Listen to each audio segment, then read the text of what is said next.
Hi guys, hope everyone's well and welcome back to the Improvement Podcast. So in this episode today, I'm going to touch on what the best diet to follow is. So the kind of rationale behind this episode is I often get questions and hear people ask like what diet is best, what should they follow, asking about certain diets, if it's keto, carnivore, vegetarian, or whatever other diet there is under the sun. So in this episode, I'm going to break down what makes an effective diet, what one you should follow off the back of that, due to a few different variables. So first of all, we what actually produces results, what actually produces an effective diet, that is going to be energy balance. So energy balance is basically a fancy way of saying calories in, calories out. So that is key to body weight change. It doesn't matter what you eat on paper. What I mean by that is you could realistically eat anything and lose weight as long as you are consuming less calories than you're burning. Alternatively, you could eat anything and gain weight if you're eating more calories than you're burning. And what I mean by that is like if someone went and they ate McDonald's but they stuck to a low enough amount of calories to lose weight, they're going to lose weight. Opposite applies. If someone ate the cleanest diet ever, because you often hear that, like, why am I not losing weight? I'm eating clean. Doesn't mean you're eating necessarily the appropriate amount of calories for yourself. So, what will dictate body weight change is the amount of calories you're consuming. However, don't get this misconstrued. I did not say that it doesn't matter what you eat. On paper, you can eat anything and lose weight, but it doesn't mean it is the right thing to do. So, what diet is best off the back of that? So, there's a lot of things we want to consider that makes an effective diet, that makes the best diet to follow for someone. There's no best at the end of the day, but there's a few things we want to consider. Like I said, you can eat anything and lose weight, but if I got someone to, let's say, eat all their calories for the day just from cookies alone, they're not going to have good health, performance. They're probably not going to be able to manage the appetite effectively. So, there's a lot of things we want to consider in that aspect. So, as for what diet is best for yourself, so one that helps you stick to the desired energy balance needs that you're currently trying to strive for. What I mean by that is one that allows you to stick to your desired calorie goal. So if you're currently trying to lose weight, then you want to make sure whatever diet you're on helps you stick to a low enough calorie intake to cause weight loss to occur. And we also want to make sure, as well as it suiting our calorie needs, that it's going to be sustainable. So we basically need our diet to be sustainable to some extent to be effective. Obviously, like diets are only sustainable to an extent, meaning if you're gradually losing weight, then on paper that's unsustainable because you can't do that forever. But I think you get the drift. You need to be able to stick to it to a moderate period of time for it to be able to be a class as like an effective diet, a sustainable diet. So compliance is the science when it comes to a diet. Like what don't stress about what's optimal on paper before you can actually stick to it, if that makes sense. For example, if maybe laying out someone's calories in a certain ways on paper best, but they can't stick to that due to hunger, then they want to instead lay out their calories when they eat certain foods to facilitate good adherence. Adherence always comes first. So, as I touched on, we want a diet to be sustainable. So, what plays a part in a sustainable diet? So, a sustainable diet will be one that is going to be, first of all, enjoyable. So, if you enjoy the food you're eating, if you enjoy the overall, just how it makes you feel, and the whole process of dieting, it's going to be a lot easier, of course, to stick to that over the long term. So, we want to make sure we're enjoying our food choices. Obviously, this is something that you should take with somewhat of a pinch of salt because what's going to be most enjoyable for an individual is probably going to be something that's like everyone's gonna. If I say what's going to be more enjoyable, like having a burger and chips versus chicken, white rice, probably going to be the burger and chips. But there's like a middle ground to be had. What I mean by that is you're every meal of yours doesn't need to be absolutely delicious and gourmet, but it should be enjoyable enough for you to not hate the food you're consuming and at least be able to stick to it during a long period of time. So we want to make sure our enjoyment is in a good spot. Also, what we want to consider is hunger management. So hunger management is going to be key to stick to a diet, whether you're trying to bulk or where you're trying to cut. So what I mean by that is, if let's say you're trying to currently gain weight, but you're eating your calories through really filling foods, then that's not going to be sustainable. The opposite applies. So if you're trying to, let's say, lose weight, but you're eating really calorie dense foods, ones that don't fill you up at all, and manage your hunger effectively, and it's going to be really hard to stick to because you're going to be starving all the time. So we want to make sure the foods we choose are in line with our current hunger levels and they manage our hunger effectively. And I think that's why a lot of people will struggle with overall just like maintaining their body weight and being a healthy body weight, because the foods they're picking aren't great for hunger management. Like that's why like fast food, things like that, like they're not always the best option from like a maybe a health point of view and nutritious point of view, but also from a hunger management point of view. Like it's really easy to slam a lot of calories from a pizza. Like you can get your, if you get like a large pizza from Domino's or whatever, that could be someone's daily calorie intake gone, which isn't that hard to really do. Whereas if I told someone to eat as much as they want, but they can only eat it from plain chicken breast, then it's going to be a lot harder to eat the same amount of calories. So we basically want to pick foods make that allow us to manage our hunger. And then we're not going to have to rely on willpower as much to stick to it. And also like convenience. So this is something big because everyone's busy at periods of their life and nobody wants to spend hours a day prepping food in the kitchen. So you want to make sure your diet's convenient, which you can do through doing things like cooking foods in bulk, through having a tiny meal prep multiple meals at once instead of cooking each meal from scratch, through choosing quick and easy and convenient foods, ones that maybe you don't need to cook. For example, a snack could just be like a protein yogurt and blueberries instead of having to cook something from scratch. So ones that are going to be convenient for yourself. And obviously, that's going to differ depending on people's work environment, circumstances, etc. But just trying to make it as kind of easy as possible to stick to through being convenience key. And what I do is I like bulk cook all my protein sources at once, so I don't need to spend like a daily basis cooking things like beef, salmon, chicken, which are some protein sources that I have in my diet. I just cook them all at once, and then I'll individually bag them up and freeze them, which is a big kind of help in regards to convenience. So that's something I recommend massively. And obviously like cost efficiency as well. So we want to make sure what we are consuming we can stick to from like a affordability point of view. And to be fair, saying that, most individuals, if they go from maybe being more flexible to dieting, that's not going to be much of an issue.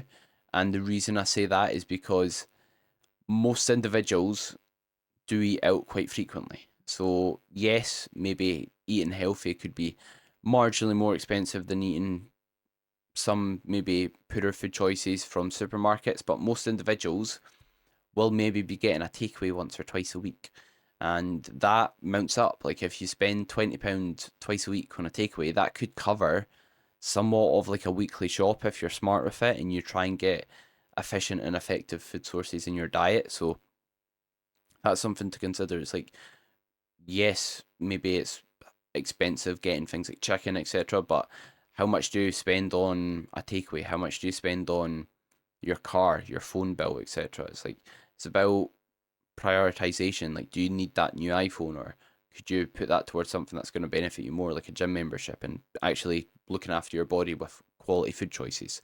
So yeah, basically what makes a diet sustainable is going to be managing our current hunger levels, making sure the diet's relatively enjoyable. Again, every meal doesn't need to be absolutely delicious, but it needs to be enjoyable enough to be able to stick to over a long period of time.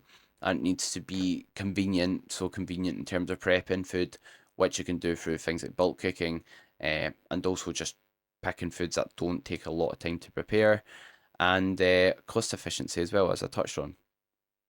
And what I'm basically going to do is now break down certain diets. And what I mean by that is I'm going to break down like some common diets that you hear about and you see people speak about and talk about kind of the pros and cons of each diet to help you decipher and determine what diet you should maybe follow on maybe what diet you shouldn't follow. But basically, like, just remember what provides results with a diet is energy balance. So anything I'm going to go over here, it doesn't cause you to lose weight through something magical. It causes you to lose weight because it either causes you to, or yeah, it basically it will cause you to lose weight because you're eating less calories. So that's what kind of makes an effective diet if you're trying to strive for fat loss, or if you're trying to gain weight, managing your appetite so you can naturally eat more calories. So keto carnivore diet. So the keto and or carnivore diet, I'm bunching these two together because I think they're somewhat similar in terms of both involve having like a lot of kind of meat in your diet and not really having much kind of carbohydrates, fruit and vegetables, that sort of thing, and it's going to be primarily based on kind of protein sources like steak, like chicken, eggs, that sort of thing there. And as for like what the benefit of like a keto diet is when it comes to like protein intake, when you have a higher protein intake, it's going to be valuable for hunger management. So protein is satiating, meaning it helps fill you up. Hence why we want to have a decent amount of protein in our diet. Protein also digests quite slow, which will also aid in terms of the ability to manage your hunger and the ability to fill you up, which is obviously going to be another positive itself. Uh, because if let's say you have, not all protein will digest as slow as each other. For example, if you have like a whey protein shake, that's going to digest a lot faster than like a bit of steak. Or let's say having ground beef is going to digest faster than a bit of steak itself as well. So not all protein will digest at the same pace, but typically protein takes a bit longer to digest, which is going to contribute towards feelings of fullness for longer. You've also got the benefit in regards to muscle building. What I mean by that is we need a sufficient amount of protein to build muscle. So if you're eating steak all the time, you're probably going to tick that box in regards to making sure you're getting enough protein for your muscle building needs, which is obviously going to be a positive. And there's also the thermic effect of protein, meaning you burn more calories digesting protein than you do consuming carbs and fats. And what that basically means is you burn, I believe, around about 30% of the calories you consume from a protein source. So if you have 100 calories straight from protein, then you'll burn around about 30% of those calories digesting it, whereas it's a lot lower from carbohydrates, so things like pasta, breads, rices, and even lower when it comes to fat sources, so things like olive oil, uh, vegetable oils, any, let's say, almond butters, peanut butters, dark chocolate, things like that there. And as a result, it makes it good to kind of have more protein when you are dieting, just due to, again, hunger management, your ability to build and retain muscle, and also the fact that you do burn more calories. And obviously, like another benefit the carnivore diet is you do get quite a lot of micronutrients in some meats. So things like steak are going to be quite high in nutrients. Same with eggs. So you do get a lot of like quality nutritious sources in a carnivore diet in that regard.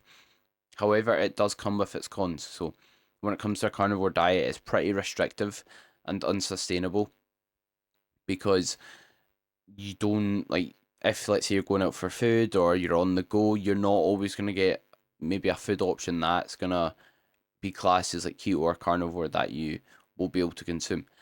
For example, if let's say you're on the go and you're maybe stopping at a petrol station, you won't always get good options available. And also like enjoyment. So if you absolutely love the sort of foods that are in a keto or carnivore diet, then that's great for yourself. But not everyone will find that they enjoy eating those certain foods. Not everyone will think it's sustainable. Uh, I I've not tried the diet, but it does appeal pretty decent to myself in regards to having like plenty of steak. But I do also like having things like rice, etc. I do like going out for food, and I don't want to just eat those certain food choices. It's good having that flexibility because often when something's really restrictive and when something eliminates certain food choices, it's going to be harder to stick to over the long term. So, we tip for yourself, if you're thinking about doing a diet or thinking about putting something in place, but it's restrictive and it's removing like a big gaps in your nutrition or big groups of foods, then probably not going to be the best diet for yourself in terms of long term being able to stick to.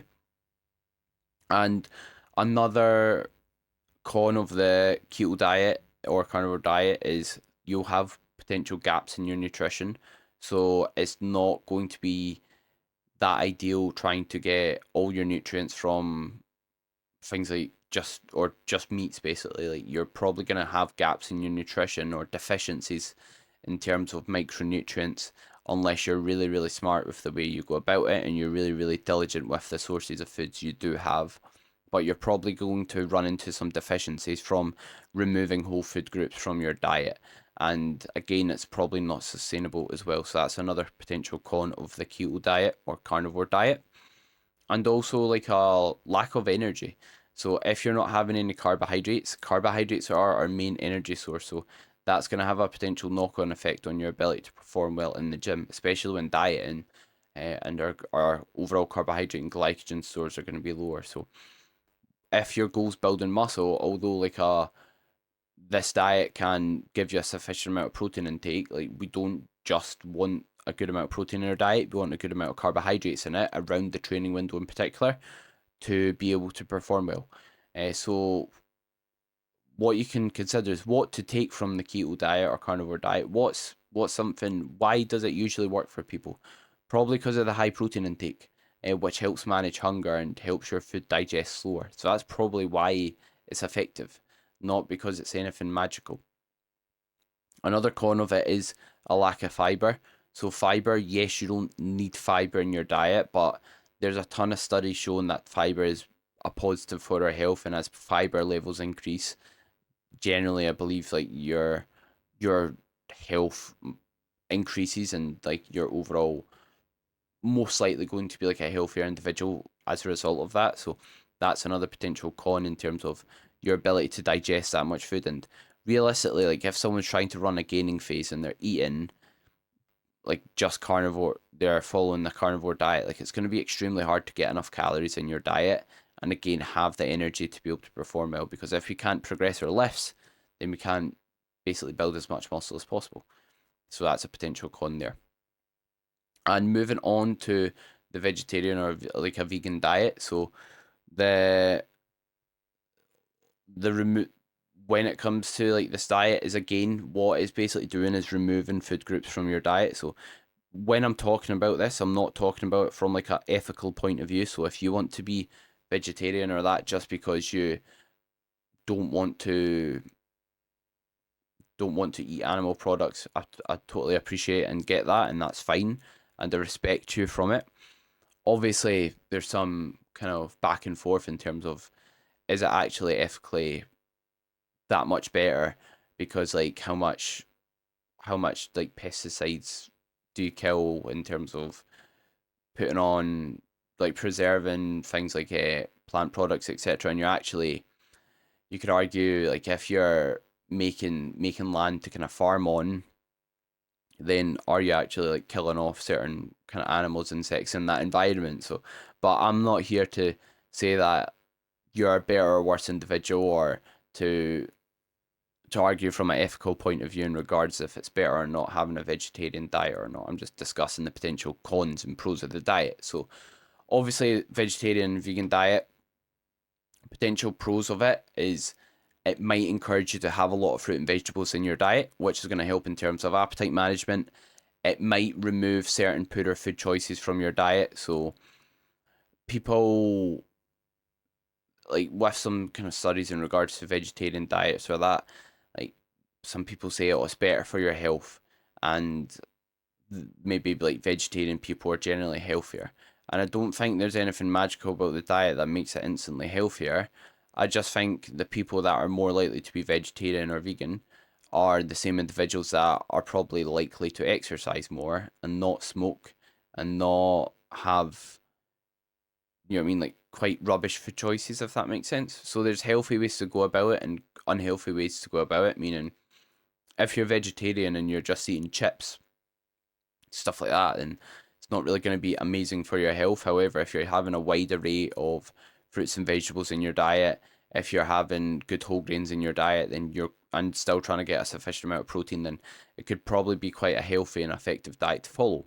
Is it optimal for your ability to build muscle? Maybe not, which I'll get to. But basically, like, the removal of food groups could work in someone's favor in terms of managing appetite and hunger. Like, for example, if someone was vegetarian, they ate a lot of fruits and veggies, and that's going to help them manage their hunger and maybe lose weight as a result of that. However, if someone goes vegetarian, vegan, and instead of, let's say, taking that option I just touched on, they instead just eat a lot of chips, they eat a lot of like vegetarian alternatives to foods that maybe isn't even healthy food. So they just eat fast food, vegetarian foods, then that's maybe equally as poor for you in terms of your ability to manage appetite, ability to manage hunger, and ability to stick to an effective diet. There's also another benefit of it is it just removes poor options. Like, you can't eat burgers. It's going to be harder to eat pizza.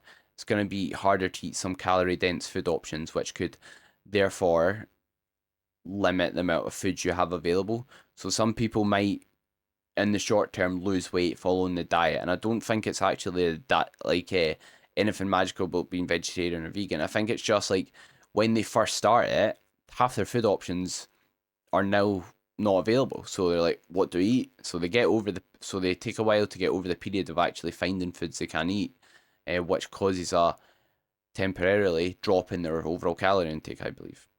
So, potential cons of the diet. So, again, it's removing whole food groups in your diet, which could lead to a lack of sustainability, especially when eating out and on the go, etc. Another con of the diet is a lack of micronutrient intake. So, if you're removing whole food groups, then you might lack in things like vitamin B12, which you get from things like red meats.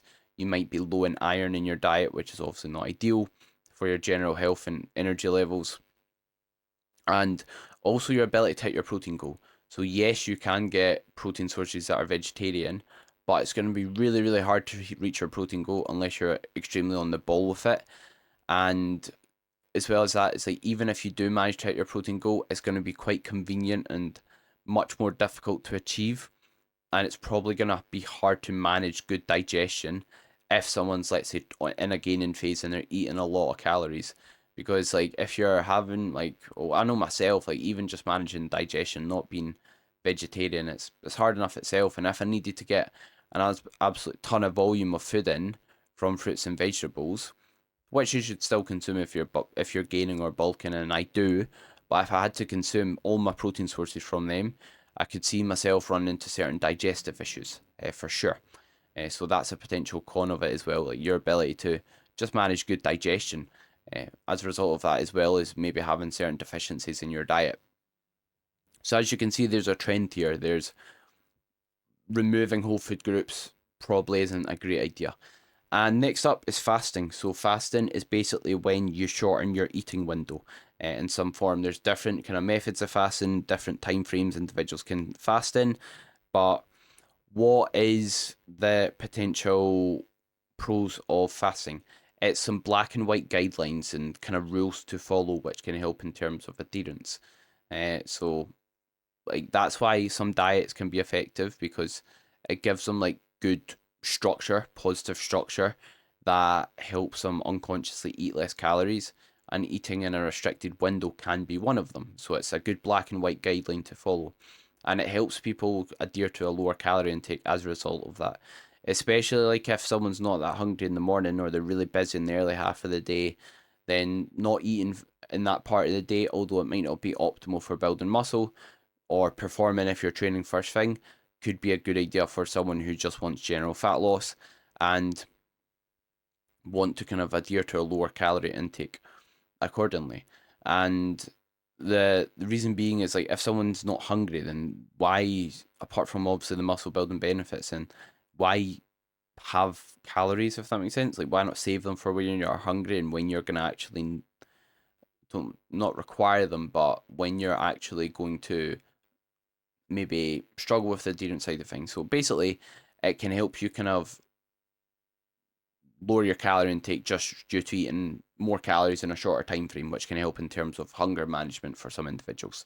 And potential cons of the fasting, or what are, sorry, other pros before moving on. There's suspected benefit in terms of people generally feeling better, having better energy levels, feeling less sluggish, and also just like just enjoying it. It's like a good structure that works for them. They feel good off it. And as for some cons, so you've got to consider maybe your energy levels. If you're training, and just generally some people might not feel like they've got good energy if they've not had much food for like a extended period of time. You've got to consider like the performance side of things as well, so that ties into energy levels. Like if you're training and you're fasting throughout the period you're training, then that might not be ideal in terms of your ability to perform. So that's something to consider. And obviously you can fast like away from the training window, which could be like a better idea if your goal is to build muscle as well.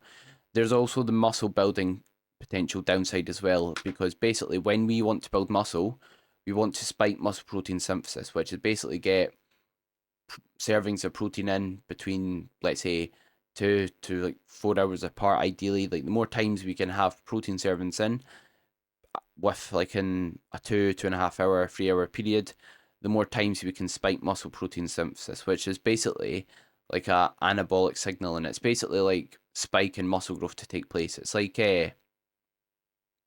you kind of knocking on the door and be like, right, start building muscle, start that muscle growth kind of signaling process. Whereas when we don't have protein for an extended period of time, muscle protein breakdown can't occur, meaning the breakdown of our muscle tissue, because we don't have sufficient amino acids available in the bloodstream, or basically we don't have protein about the body, and we don't store protein like we store carbs or fats. We need to take them from somewhere, and that somewhere is going to be your muscle tissue. So that's something to consider. And also like your relationship with food. Some people might get in an unhealthy relationship if they're spending, let's say, if they're not eating a lot throughout the day, and then they might have like somewhat develop somewhat binge behavior. So is that something you need to be careful of when it comes to like a fasting diet? So just be mindful about how your relationship with food is, and you're not getting into like a binge restrict cycle. Something to consider, like with fasting, I commented on it not being ideal for maybe building muscle. You could do like a protein modified fast, which could be a good idea. So having like periods in time where you don't eat much carbohydrates and you just eat kind of protein feedings and maybe some like fruit and veg alongside it, just so like you're not completely fasting, but you're saving the calories for when you need them in terms of around the training window, or you're saving the calories for when you need them in terms of hunger, but still having some protein in the rest of the time. That's somewhat what I do on my rest days, as I don't have any carbohydrates in my first 3 meals. That is partly due to necessity with being on a contest prep, but I have got my carbs backloaded to the later half of the day, where I'd prefer to eat them when I'm hungrier and closer to my training window, where I'll actually utilize them. So that could be a better idea in regards to just completely fasting. Obviously, with fasting, like it depends on the period of time you look to do so as well. You've got some other diets out there, like a high fat diet and a low carb diet. You've also got a high carb and low fat diet. The results from these diets are somewhat similar in terms of the results during like fat loss studies and studies in terms of looking at your ability to perform, etc. Uh, for like weight loss, what matters most is kind of having a sufficient amount of protein in your diet and having one you can stick to. So if you prefer having more fat in your diet and less carb, go for that. If you prefer having higher carbohydrate and lower fat, go for that. And personally, like I'd rather have a wee bit more carbohydrates in a really high fat diet, because like what's gonna fill you up more? Having like a big bowl of rice, or having like olive oil on your chicken? Probably gonna be the rice, if that makes sense. I'd rather have actual more food to eat and more like fruits to eat, for example, rather than having just like almond butter with something, or as much as I love almond butter, or just like olive oils or something like that with things. You've also got like the Mediterranean diet, which is like plant based, healthy fats, lean meats, which is just basically like just overall like overall pretty nutritious diet. It's not cutting out any food sources that are good for your overall health, etc. So yeah, Mediterranean diet is quite like a more so balanced one to follow. And As for what diet you should personally follow, so what diet you should follow is again down to what diet you believe you can stick to. A few things to consider when it comes to what you should choose in terms of a diet is like, what do you enjoy? What diet do you enjoy best? And what can you stick to best? What's in line with your goals in terms of your calorie requirements? And basically, what do you see yourself being able to do for an extended period of time? Again, going back to the adherence as well as enjoyment. So that's what you should follow in terms of your diet. So what's going to allow you to adhere to your calorie goal, manage your hunger, and get a sufficient amount of protein in if you're looking to build muscle as well. That's what diet you should follow. For most individuals, it's going to be a diet that has, or what I'd recommend most individuals try and include in their diet is plenty of variation, so it stays enjoyable. They don't have any deficiencies in their diet. One that again manages their current appetite through manipulating the food sources you're consuming, and that's pretty much it. So again, I know I've not said anything magical in terms of what's the best diet, but it's because there's nothing magical. The best diet's the one you can stick to. Compliance is ultimately the science. So pick whatever you can stick to from enjoyment, hunger management point of view, and what's in line with your goals. Hope you enjoyed the video and me kind of breaking down certain diets and you found value from it. If you did, then any support on the podcast is massively appreciated, and hope everyone has a great rest of their day.